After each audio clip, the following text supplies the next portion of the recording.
tapi isu yang berlainan. Pada persidangan yang lepas, saya telah menekankan isu berkaitan autonomi kesihatan untuk Sarawak. Seperti yang diperuntukkan di bawah MA63, khususnya berkaitan dengan kekurangan pakar dan pegawai perubatan di negeri ini, iaitu negeri wilayah Sarawak.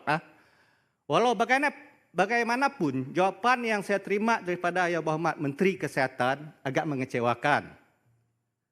Melalui jawapan bertulis, saya dimaklumkan bahawa pengambilan penjawat awam termasuk pakar perubatan dikawaslia oleh Jabatan Perkhidmatan Awam JPA mengikut akta, peraturan dan perkeliling yang berkaitan.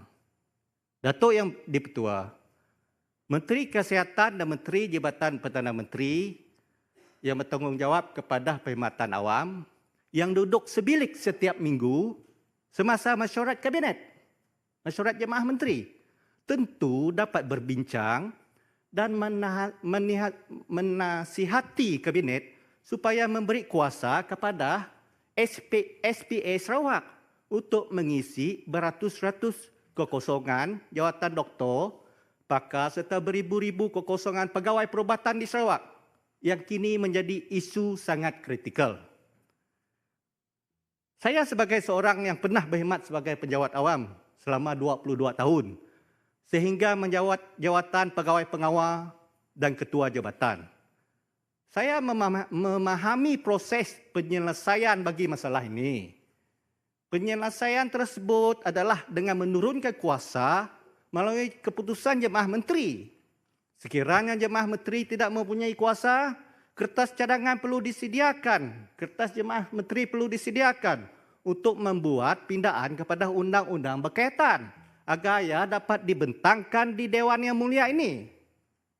Datuk Yang di-Pertua, sampai bilakah perkara ini dibiarkan tanpa penyelesaian?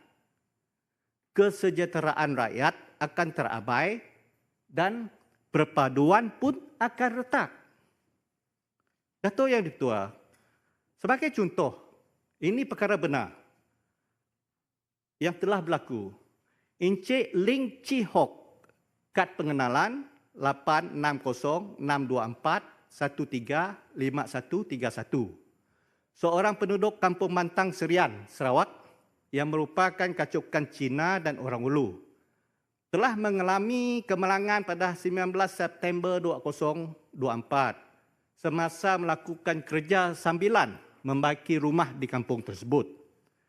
Akibat kemalangan itu, beliau tidak dapat bekerja kerana saluran kencingnya telah terputus disebabkan terjatuh tadi. Dan beliau memerlukan pembedahan untuk menyambung semula saluran kencing tersebut. Temu janji pembedahan pertama telah ditetapkan pada 7 Julai 2025.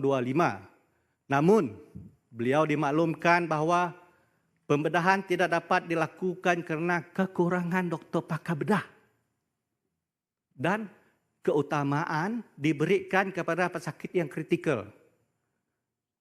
Justru pembedahan beliau kemudian ditunda ke 2 Disember 2025. Semasa beliau pergi ke temu janji kedua pada 2 Disember 2025, beliau sekali lagi dimaklumkan bahawa pembedahan tidak dapat dilakukan kerana kekurangan pakar bedah. Pakar bedah yang sedia ada telah meninggalkan perkhidmatan dan bekerja di sektor swasta. Sekarang pembedahan beliau akhirnya dijadualkan semula pada 2 April 2026 yang akan datang. Datuk Yang di-Pertua, kemungkinan besar juga pembedahan ini akan ditunda sekali lagi sekiranya bilangan pakar bedah masih tidak mencukupi di Sarawak. Disebabkan beliau tidak dapat menjalani pembedahan, beliau tidak mampu bekerja dan mempunyai 3 orang anak yang masih bersekolah. Sepanjang tempoh ini, beliau terpaksa bergantung kepada bantuan keluarga terdekat untuk menampung keperluan harian keluarganya. Saya percaya ribuan rakyat di luar sana khususnya di kawasan pedalaman di Sarawak dan Sabah menghadapi nasib yang serupa. Inilah yang ditegaskan oleh Tuanku dalam titah baginda. Sekiranya kita tidak menghormati niat asal MACC3, satu daripada niat asal tersebut adalah memberikan hak otonomi kepada Sarawak berkaitan dengan kesihatan, di mana pengambilan pakar perubatan secara kontrak dan isu-isu berkaitan lain tidak diselesaikan. Pada akhirnya, rakyatlah yang akan menjadi mangsa keadaan. Adakah ini yang dimaksudkan oleh kerajaan Madani?